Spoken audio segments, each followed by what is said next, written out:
অষ্টম শ্রেণীর সুপ্রিয় শিক্ষার্থীরা, আসসালামু আলাইকুম। কেমন আছো তোমরা? আশা করছি ভালো আছো, সুস্থ আছো এবং নিরাপদে আছো। গ্রিনফিল্ড স্কুল অ্যান্ড কলেজের পক্ষ থেকে তোমাদের সবাইকে শুভেচ্ছা এবং অনলাইন ক্লাসে স্বাগতম। আজকে গণিত ক্লাসে আমি তোমাদেরকে তথ্য ও উপাত্ত চ্যাপ্টারটা নিয়ে আলোচনা করব। তোমরা এই চ্যাপ্টারটি আগে করেছো, বিস্তারিত ধারণা আছে তোমাদের, তারপরে আমি আবার রিভিশন করাচ্ছি, কারণ এই চ্যাপ্টারটা তোমাদের অনেক গুরুত্বপূর্ণ।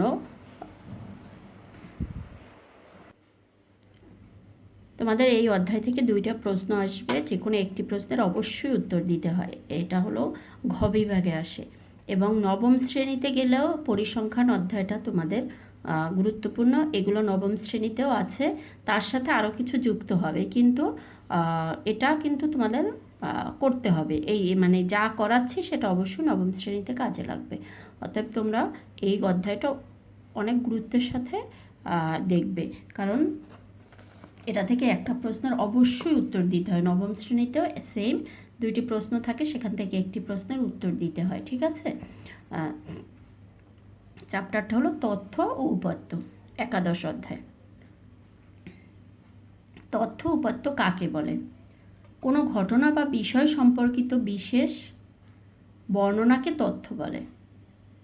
তোমরা খুব ভালোভাবে খেয়াল করবে, এগুলো তোমাদের পড়া, মুখস্থ করা এবং জানা। তারপরও আমি আবার রিভিশন ক্লাসটা করাচ্ছি, যদি কারো কোথাও কোনো সমস্যা থেকে থাকে যাতে সমাধান হয়ে যায়। কোনো ঘটনা বা বিষয় সম্পর্কিত বিশেষ বর্ণনাকে তথ্য বলে। বিশেষ বর্ণনাকে তথ্য বলে। কোনো ঘটনা বা বিষয় সম্পর্কিত যে বিশেষ বর্ণনা, সেটা হলো তথ্য। উপাত্ত কোনগুলো? কোনো তথ্য বা ঘটনার নির্দেশক সংখ্যাসমূহকে পরিসংখ্যানের উপাত্ত বলে। এই তথ্য বা ঘটনা যখন বিশ্লেষণ করা হয়, তখন যে নির্দেশক সংখ্যা ব্যবহার করা হয়, সেই সংখ্যাসমূহকে বলা হয় পরিসংখ্যানের উপাত্ত। পরিসংখ্যান কি? সংখ্যাভিত্তিক কোনো তথ্য বা ঘটনাকে পরিসংখ্যান বলে। সংখ্যাভিত্তিক কোনো তথ্য বা ঘটনাকে বলা হয় পরিসংখ্যান। পরিসংখ্যানের উপাত্ত 2 ধরনের, একটা হলো প্রাথমিক উপাত্ত আর একটা হলো মাধ্যমিক উপাত্ত। পরিসংখ্যানের উপাত্ত 2 ধরনের, কি কি? প্রাথমিক উপাত্ত, মাধ্যমিক উপাত্ত। প্রাথমিক উপাত্ত কীরকম? যেটা সরাসরি উৎস থেকে সংগৃহীত হয়। সরাসরি উৎস থেকে সংগৃহীত উপাত্তকে প্রাথমিক উপাত্ত বলে। যেমন প্রাপ্ত নম্বর, তোমরা যখন পরীক্ষা বিভিন্ন নম্বর পাও, সেটা টিচাররা সরাসরি দেখে খাতা থেকে। তোমাদের যে বয়স, তারপর এগুলো হলো প্রাথমিক উপাত্তের উদাহরণ। আর প্রাথমিক উপাত্তের নির্ভরযোগ্যতা বেশি, কারণ সরাসরি জানা যায়। কিন্তু মাধ্যমিক উপাত্ত হলো পরোক্ষ উৎস থেকে জানা, যেটা তুমি আরেকজনের মাধ্যমে জানতে পারো। কোনো মাধ্যম দ্বারা জানা যায়, সেটাকে বলা হয় মাধ্যমিক উপাত্ত। যেমন পরোক্ষ উৎস হতে সংগৃহীত, যে তথ্যটা বা উপাত্তটা পরোক্ষ উৎস হতে সংগ্রহ করা হয়, পরোক্ষ উৎস হতে সংগৃহীত উপাত্তকে বলা হয় মাধ্যমিক উপাত্ত। পরোক্ষ উৎস হতে সংগৃহীত উপাত্তকে কি বলা হয়? মাধ্যমিক উপাত্ত বলে। যেমন কোনো অঞ্চলের তাপমাত্রা, তোমার কোনো অঞ্চলের তাপমাত্রা জানতে হবে, তুমি তো সরাসরি জানতে পারবে না, সেইখানে ফোন দিয়ে জানতে হবে অথবা খবরের কাগজের মারফত তুমি জানতে পারবে। তারপর বৃষ্টিপাতের পরিমাণ, মাধ্যমিক উপাত্তের নির্ভরযোগ্যতা অপেক্ষাকৃত কম। এই জিনিসগুলো হলো মাধ্যমিক উপাত্ত। আর মাধ্যমিক উপাত্তের নির্ভরযোগ্যতা অপেক্ষাকৃত কম, নির্ভরযোগ্যতা বেশি কোনটির? প্রাথমিক উপাত্তের। ওকে, এখন দেখো উপাত্ত যে দেওয়া থাকে আমাদের, সেই দেওয়া উপাত্তগুলো হয় 2 ধরনের, একটা হলো বিন্যস্ত উপাত্ত আর একটা হলো অবিন্যস্ত উপাত্ত। বিন্যস্ত মানে কি? বিন্যস্ত কথাটার অর্থ কি হয় বলো তো? সাজানো। বিন্যস্ত মানে সাজানো, অবিন্যস্ত মানে এলোমেলো। তাহলে বিন্যস্ত উপাত্ত কোনগুলো? যেসব উপাত্ত মানের ঊর্ধ্বক্রম বা অধক্রম অনুসারে সাজানো থাকে। ঊর্ধ্বক্রম মানে ছোট থেকে বড়, অধক্রম হলো বড় থেকে ছোট, যে কোনো একটা হিসাবে সাজানো থাকে। যেসব উপাত্ত মানের ঊর্ধ্বক্রম বা অধক্রম অনুসারে সাজানো থাকে তাকে বিন্যস্ত উপাত্ত বলে। যেমন 1 2 3 4 সিরিয়াল অনুযায়ী সাজানো আছে। আর অবিন্যস্ত উপাত্ত কোনগুলো? যেসব উপাত্ত মানের কোনো ক্রমে সাজানো না থাকে, মানের কোনো ক্রমে সাজানো না থাকে, মানে ঊর্ধ্বক্রমেও থাকে না, অধক্রমেও থাকে না, তাকে বলা হয় অবিন্যস্ত উপাত্ত। অবিন্যস্ত উপাত্ত কি? দেখো, যেমন এই যে 3 1 4 2, এটা বড় থেকে ছোটও না, ছোট থেকে বড়ও সাজানো না, এলোমেলোভাবে আছে। এটাকে কি বলা হয়? অবিন্যস্ত উপাত্ত। ক্লিয়ার? তাহলে আমরা পেলাম তথ্য উপাত্ত, পরিসংখ্যান, প্রাথমিক উপাত্ত, মাধ্যমিক উপাত্ত, বিন্যস্ত উপাত্ত, অবিন্যস্ত উপাত্ত। এখানে পরিসংখ্যানের প্রাথমিক উপাত্তের গ্রহণযোগ্যতা বেশি, মাধ্যমিক উপাত্তের গ্রহণযোগ্যতা অপেক্ষাকৃত কম। বিন্যস্ত উপাত্ত হলো যেগুলো সাজানো থাকে মানের ঊর্ধ্বক্রম বা অধক্রম অনুসারে, সেগুলো বিন্যস্ত। আর অবিন্যস্ত উপাত্ত যেগুলো কোনো মানের কোনো ক্রমে সাজানো থাকে না, তাকে বলা হয় অবিন্যস্ত উপাত্ত। এখন দেখো গণসংখ্যা নিবেশন সারণী। আমাদের অঙ্কগুলো করতে গেলে গণসংখ্যা নিবেশন সারণী তৈরি করতে হবে, অথবা আমাদের কোনো কোশ্চেনে গণসংখ্যা নিবেশন সারণী তৈরি করতে বলা হবে। সেই ক্ষেত্রে গণসংখ্যা নিবেশন সারণী তৈরি করার জন্য আমাদের কয়েকটি ধাপ অনুসরণ করতে হয়। সেই ধাপগুলো কি কি দেখো। গণসংখ্যা নিবেশন সারণী, উপাত্তের গণসংখ্যা সারণী তৈরি করার জন্য যে কয়েকটি ধাপ ব্যবহার করতে হয় তা হলো পরিসর নির্ণয়, শ্রেণী সংখ্যা নির্ণয়, শ্রেণী ব্যক্তি নির্ণয়, টেলি চিহ্নের সাহায্যে গণসংখ্যা নির্ণয়। 4টা ধাপ। একটা হলো পরিসর নির্ণয়, শ্রেণী সংখ্যা নির্ণয়, শ্রেণী ব্যক্তি নির্ণয়, টেলি চিহ্নের সাহায্যে গণসংখ্যা নির্ণয়। পরিসর জিনিসটা কি? খুব ভালোভাবে খেয়াল করো যে পরিসর কি।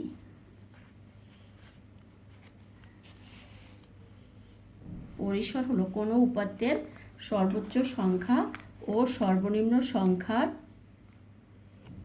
বিয়োগ করে কোনো উপাত্তের সর্বোচ্চ সংখ্যা থেকে সর্বনিম্ন সংখ্যা বিয়োগ করে 1 যোগ করলে যে সংখ্যা মান পাওয়া যায় তাকে ওই উপাত্তের পরিসর বলে।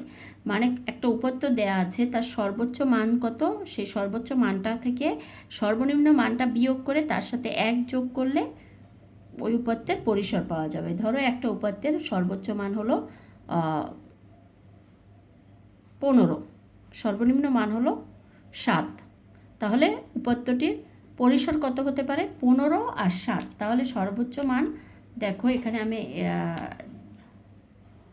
15 বিয়োগ 7, সর্বোচ্চ মান থেকে সর্বনিম্ন মান বিয়োগ দিলাম, তার সাথে কি করতে হবে? যোগ 1, তার মানে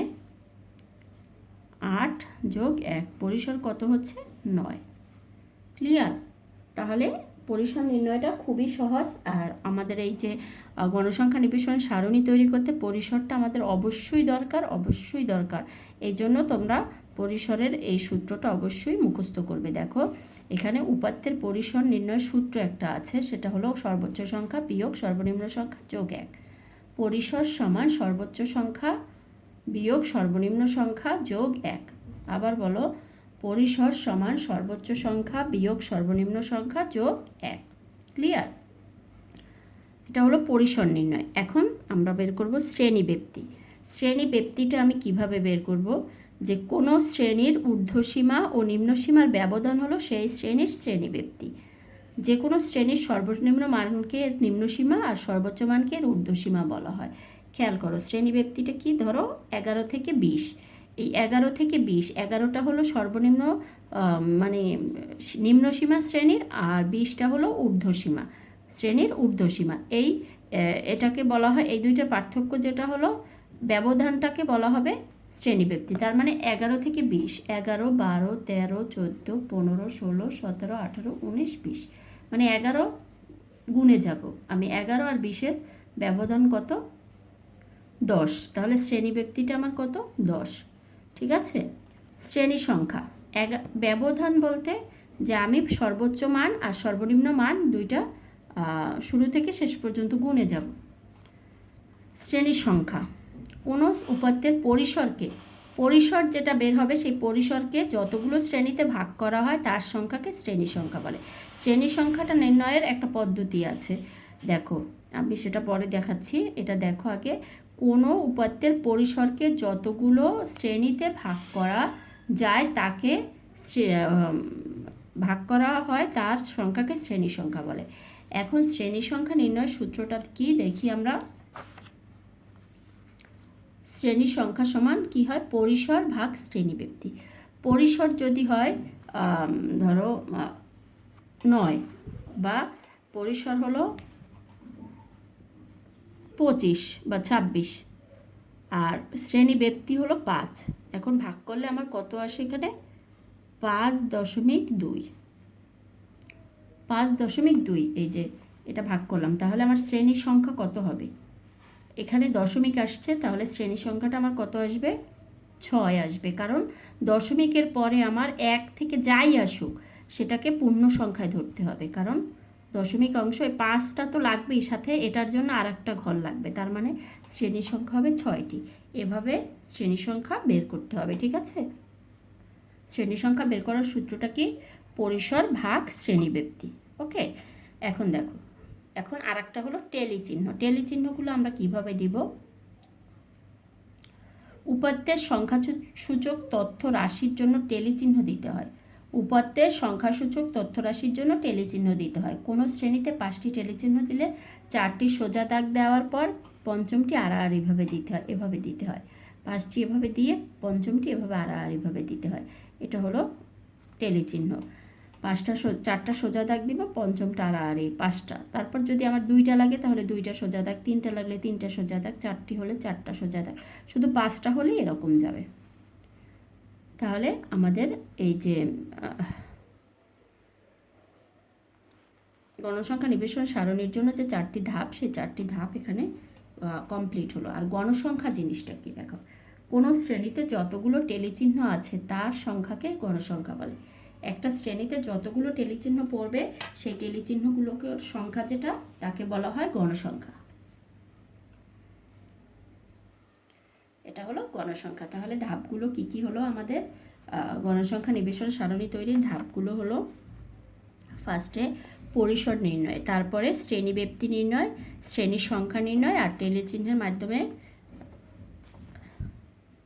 গণসংখ্যা নির্ণয়। টেলিচিহ্নের সাহায্যে গণসংখ্যা নির্ণয়, ঠিক আছে? এখন দেখো, এরপরে আমাদের আরও 2টি গ্রাফের মতো এখানে গ্রাফ আঁকতে হয়। সেটা হলো, একটা হলো আয়তলেখ, একটা হলো পাইচিত্র। কি একটা আয়তলেখ আর একটা পাইচিত্র। এখন দেখো, আয়তলেখ কাকে বলে আর পাইচিত্র কাকে বলে আমরা সেটা দেখি। ছক কাগজে এক্স অক্ষ বরাবর শ্রেণীব্যক্তি, ওয়াই অক্ষ বরাবর গণসংখ্যা নিয়ে যে লেখচিত্র আঁকা হয় তাকে আয়তলেখ বলে। একটা ছক কাগজ নিয়ে আমরা এই ভূমি বরাবর হলো এক্স অক্ষ, লম্ব বরাবর হলো ওয়াই অক্ষ, এই নিয়ে যে লেখচিত্রটা আঁকবো সেটাকে আমরা কি বলবো? আয়তলেখ বলবো। তাহলে ছক কাগজে এক্স অক্ষ বরাবর শ্রেণীব্যক্তি আর ওয়াই অক্ষ বরাবর গণসংখ্যা নিয়ে যে লেখচিত্র আঁকা হয় তাকে বলা হয় আয়তলেখ, ঠিক আছে? এখন দেখো পাইচিত্র। কোনো পরিসংখ্যান 360 ডিগ্রির অংশ হিসাবে উপস্থাপিত হলে তা হবে পাইচিত্র। কোনো পরিসংখ্যান 360 ডিগ্রির অংশ হিসাবে উপস্থাপিত হলে তা হবে পাইচিত্র। পাইচিত্রকে বৃত্তলেখও বলা হয়। মানে একটা বৃত্ত এঁকে সেটাকে আমি বিভিন্ন অংশে বিভক্ত করব, সেটাকেই বলা হবে পাইচিত্র। তোমরা এগুলো ক্রিকেট খেলার সময় অনেক সময় দেখো যে একজন ক্রিকেটার কতটুকু রান করেছে সেটা ওই পাইচিত্রের মাধ্যমে দেখানো থাকে। যাই হোক, যখন আমরা করাবো, যারা এটা মিস করেছো তাদের জন্য আবারও দেখে নিবে, আর যারা জানো তারা তো জানোই, তারপরেও আবার রিভিশন করে নেবে। যখন পাইচিত্রটা করাবো তখন আবার ক্লিয়ার হবে, ঠিক আছে? তাহলে দেখো, পাইচিত্র কোনো পরিসংখ্যান 360 ডিগ্রির অংশ হিসেবে উপস্থাপিত হলে তা হবে পাইচিত্র। পাইচিত্রকে বৃত্তলেখও বলা হয়। আর এই লাইনটা খুবই ইম্পর্টেন্ট, সেটা হলো বৃত্তের কেন্দ্রে সৃষ্ট কোণের পরিমাণ কত? 360 ডিগ্রি। এটা কিন্তু নৈবেত্তিকের জন্য খুবই ইম্পর্টেন্ট। তোমাদের জন্য আসবে বৃত্তের কেন্দ্রে সৃষ্ট কোণের পরিমাপ কত? পরিমাপ হলো 360 ডিগ্রি। এখন দেখো কেন্দ্রীয় প্রবণতা। এই কেন্দ্রীয় প্রবণতাটাও এর আগেও যখন পড়িয়েছি আমি কিন্তু এই যে স্টার চিহ্ন দিয়ে দিয়েছিলাম, কারণ এটা হলো তোমাদের 2 নম্বরের কোশ্চেনের জন্য খুব ইম্পর্টেন্ট। ক নম্বরে সৃজনশীলে ক নম্বরে আসে। কেন্দ্রীয় প্রবণতা বলতে কী বোঝো? কেন্দ্রীয় প্রবণতার পরিমাপ কয়টি ও কী কী? তাহলে কেন্দ্রীয় প্রবণতা বলতে তোমরা কি বুঝবে? যদি বলা হয় কেন্দ্রীয় প্রবণতা কাকে বলে বা বলতে কি বুঝো? মাঝামাঝি বা কেন্দ্রের মানের দিকে উপাত্তসমূহের পুঞ্জীভূত হওয়ার প্রবণতাকে কেন্দ্রীয় প্রবণতা বলে। মাঝামাঝি বা কেন্দ্রের মানের দিকে উপাত্তসমূহের পুঞ্জীভূত হওয়ার প্রবণতাকে কেন্দ্রীয় প্রবণতা বলে। কেন্দ্রীয় প্রবণতার পরিমাপ হলো 3টি, যথা গড়, মধ্যক ও প্রচুরক। তাহলে কেন্দ্রীয় প্রবণতা কাকে বলে? মাঝামাঝি বা কেন্দ্রের মানের দিকে উপাত্তসমূহের পুঞ্জীবিত হওয়ার প্রবণতাকে কেন্দ্রীয় প্রবণতা বলে। কেন্দ্রীয় প্রবণতার পরিমাপ হলো তিনটি: গড়, মধ্যক, প্রচুরক। মুখস্থ করে ফেলবে। মাঝামাঝি বা কেন্দ্রের, মাঝামাঝি বা কেন্দ্রটা যে থাকে সে কেন্দ্রের মানের দিকে উপাত্ত সময়ের যে পুঞ্জীবিত হওয়া, একত্রিত হওয়ার যে প্রবণতা, সেটা কি বলা হয়? কেন্দ্রীয় প্রবণতা। ঠিক আছে? এখন দেখো গাণিতিক গড়। কেন্দ্রীয় প্রবণতার পরিমাপক হলো তিনটি: গড়, মধ্যক, প্রচুরক। এখানে গড় নির্ণয় কিভাবে করতে হবে, প্রচুরক আর মধ্যক নির্ণয় আমরা মানে নর্মাল একটা ধারণা দিয়েছি, সেটা দেখো। আমি তোমাদের গাণিতিক গড়গুলো কীভাবে গড়টা কীভাবে নির্ণয় করব, যে উপাত্ত সময় সংখ্যাসূচক মানের সমষ্টিকে যদি উপাত্ত সময়ের সংখ্যা দিয়ে ভাগ করা হয় তবে যে মান পাওয়া যায় তাকে গাণিতিক গড় বলে। মানে তোমরা এগুলো ছোটো ক্লাসেও করেছো, 5 থেকে করে আসছো। গড় কীভাবে করতে হয়, যেগুলো উপাত্ত দেয়া থাকে সেগুলোর যোগফলকে যে কয়টা সংখ্যা থাকে তা দিয়ে ভাগ করলে যে রেজাল্টটা আসে সেটাই হলো গাণিতিক গড়। এটা একদম সহজ হিসাব, কিন্তু এর বাইরেও কিছু নিয়ম আছে, সেটা আমরা পরে করাবো। দেখো মধ্যক কি?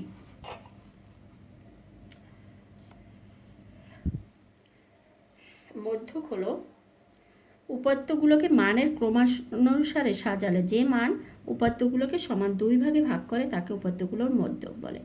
মানে এখানে আমি একটু ক্লিয়ার করি তোমাদের।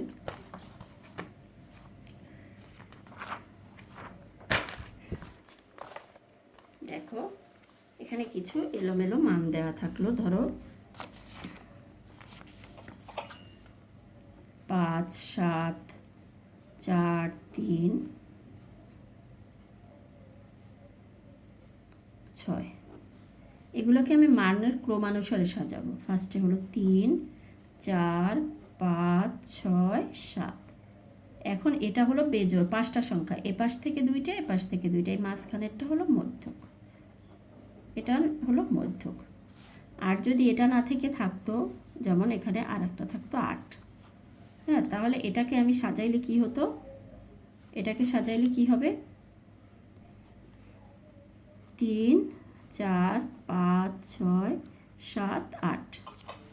এটা হলো এপাশে 2টা, এপাশে 2টা, মাঝখানে থাকে 2টা। তাহলে মধ্যক কত হবে? 5 + 6 ভাগ 2। তার মানে 11 ভাগ 2 সমান 5.5। ঠিক আছে? তাহলে এই কথাটাই এখানে বোঝানো হয়েছে যে মধ্যক বের করাটা কি, যে উপাত্তগুলোকে মানের ক্রমানুসারে সাজালে যে মান উপাত্তগুলোকে সমান 2 ভাগে ভাগ করে সেগুলোকে উপাত্তগুলোর মধ্যক বলে। যদি n সংখ্যক উপাত্ত থাকে, আমি আগেই তোমাদের উদাহরণের মাধ্যমে বুঝালাম, উদাহরণের মাধ্যমে দেখালাম, যেটা n সংখ্যক উপাত্ত থাকে আর n যদি বিজোড় হয়, বিজোড় যেটা এই যেটা বেজোড়, যদি বেজোড় হয় n 1, 2, 3, 4, 5, 5টা ছিল, এই যে 1, 2, 3, 4, 5, 5টা, তার মানে সংখ্যাটা বেজোড়। n হলো সংখ্যা, নাম্বার। এখানে n সংখ্যাটা বেজোড় হলে মধ্যক কত হবে? মধ্যক হবে n + 1/2, যেমন 5 হয়েছিল 5। তাহলে n যদি 5 হয় তাহলে কি হবে? 5 + 1 ভাগ 2, মানে 3তম, এই 6 আর 2, 6কে 2 দ্বারা ভাগ করলে হয় 3, তার মানে 3তম পদের মানটা হবে মধ্যক। 3তম পদের মান, পদের মান কি হবে? মধ্যক। তার মানে 1, 2, 3, এই 3তম পদের মান মধ্যক। আর যদি n জোড় হয় তখন মধ্যক হবে n/2 ও n + 1/2তম পদের মানের সাংখ্যিক মানের গড়, মানে দুইটাকে যোগ করে 2 দিয়ে ভাগ করলে যেটা হবে। তার মানে দেখো এখানে এটা ছিল হলো 6টা, 1, 2, 3, 4, 5, 6। তাহলে n হলো, n যদি 6 হয় সেই ক্ষেত্রে n/2 মানে 6/2 কত? 3। আর একটা হবে, সরি এটা না, n/2 + 1, তার মানে 3 + 1। n/2 হলো 3, আর n/2 + 1 মানে 4। 3 + 1 সমান 4। তাহলে 3তম আর 4তম পদের যোগফলের গড়, তার মানে এখানে 3তম পদ হলো 5 আর 6, এই দুইটার যোগফলের গড়। তার মানে দুইটাকে যোগ করে 2 দ্বারা ভাগ করলে যেটা রেজাল্ট আসবে সেটাই হলো মধ্যক। ক্লিয়ার? আমি আবারও বলছি, দেখো যে এখানে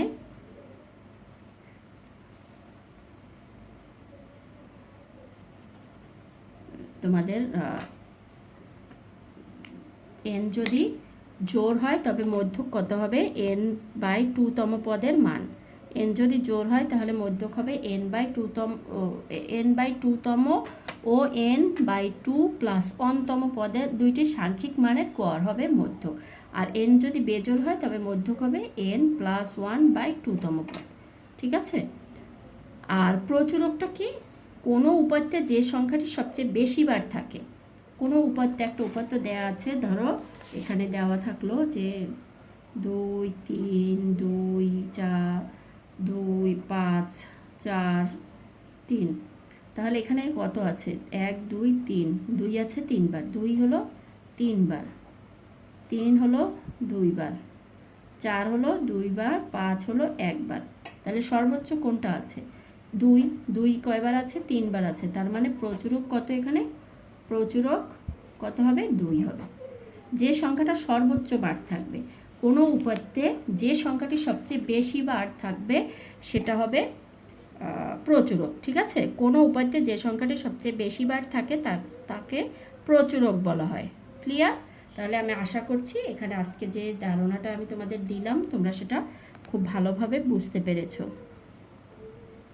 তোমরা বাসায় এগুলো প্র্যাকটিস করবে, শিখে ফেলবে, তাহলে পরবর্তী দিন আমি তোমাদের ম্যাথ করাবো যখন, এগুলো নিয়ে আর তোমাদের কোনো সমস্যা হবে না। ঠিক আছে। তাহলে আজকের ক্লাস এখানেই শেষ করছি। তোমাদের সবাইকে শুভেচ্ছা জানাচ্ছি। সবাই ভালো থাকবে, সুস্থ থাকবে এবং নিরাপদে থাকবে। খোদা হাফেজ।